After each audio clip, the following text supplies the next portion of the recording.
এ জগতের সকল পাপীদের মাঝে আমি শ্রেষ্ঠ পাপী, যার ইচ্ছায় অনিচ্ছায় পাপের কোনো শেষ নাই।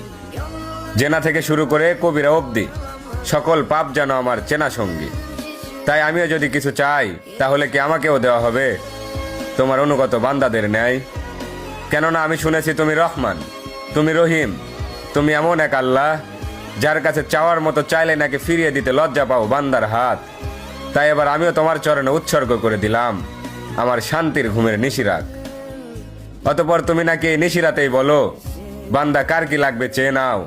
আর এবার আমি তোমায় বলছি মালিক, তুমি আমায় দুঃখ দাও।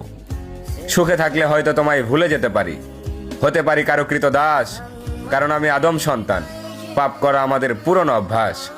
অতঃপর ইয়া রহমান, সব ভুলের ক্ষমাস্বরূপ হয়তো মরিয়ম ইবনে ঈসার মতো আমাকে উঠিয়ে নাও, নয়তো ওমর ইবনে খাত্তাবের মতো খাঁটি হেদায়েত দিয়ে দাও।